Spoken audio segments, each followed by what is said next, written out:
Operations with real numbers, properties and simplification of fractions.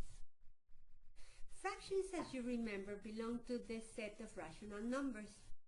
So being a and b any two integer numbers, the form of the fraction is a over b would be different to 0, because you have to remember that we cannot divide by 0. b, the denominator, is the number of parts in which the integer is divided. A, the numerator, is the number of parts that are taken. We're now going to represent 3/5 as an example on a rectangle. Notice that the rectangle is divided into 5 equal parts, which is the denominator. And then we color in red 3 of the equal parts, which is the numerator. So we're taking 3 out of 5 parts of the integer. Now we're going to represent 3/5 on the number line. First, you have to know between which two integers the fraction is going to be located. In this case, 3/5 is going to be located between 0 and 1. So the way to do it is to divide that unit into 5 equal parts. From then, you start counting the parts from 0 to 1, 1, 2, and 3. And that is exactly where the fraction is going to be located on the number line. Now we're going to talk about types of fractions. The types of fractions can be proper fraction or improper fraction. The proper fraction is a fraction where the operator is less than the denominator. The fraction is less than 1. Examples of fractions, like proper fractions, are number 1 is 23/25, number 2 is minus 29 over 123, and so forth. You can watch them now. It is important to notice that you can have negative fractions as well.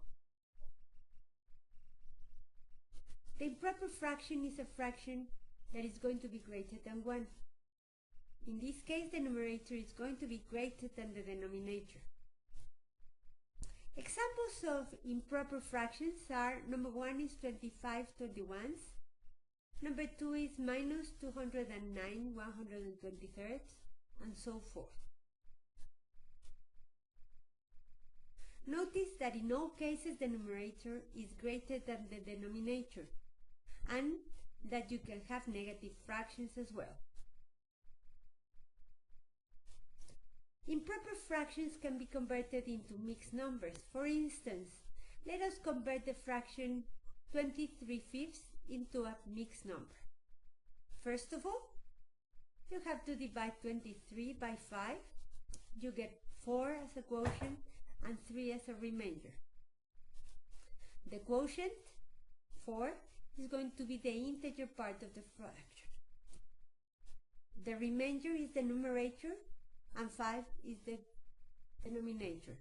So 23/5 is going to be 4 integers and 3/5. Now, let's talk about equivalent fractions. Equivalent fractions. To obtain equivalent fractions, we are going to multiply the fraction by 1, but in a very special form. Let us see. If 5/8 is multiplied by 4 in the numerator, the denominator must be also multiplied by 4. Since 4/4 is equal to 1, it is a multiplication by 1. So 5/8 is equivalent to 20/32. Simplifying fractions. To simplify a fraction, follow 2 steps. First, factorize the numerator and the denominator into prime numbers. Then, simplify the division. Let us see an example. We're going to simplify 36/30. First, we factorize 36 and 30 into prime numbers.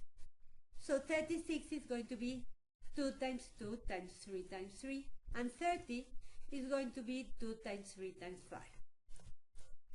In the original fraction, we substitute the equivalent. So 36 is equal to 2 times 2 times 3 times 3, and 30 is 2 times 3 times 5. We divide the 2's and the 3's, and the remainder is 2 times 3 over 5, which is equal to 6/5. We're now going to talk about the property of the equivalent fractions. When you have two fractions that are equivalent, for example, a over b is equal to c over d, obviously with b different to 0 and d different to 0.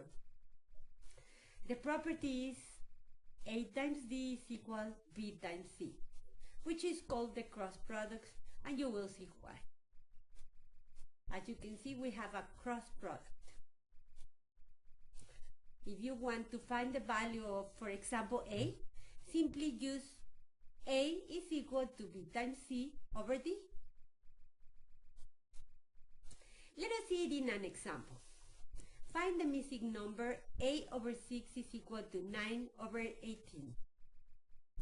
Solve it using the formula a equals 6 times 9 over 18, which is equal to 3. So the missing number is a equals to 3. It should be 3 sixths equals to 9 eighteenths. Second example, find the missing number in 3 eighths is equal to c 48. Solve it using the formula 3 times 48 over 8 is equal to 18. So the missing number is c equals 18. So 3 eighths is equal to c over 48.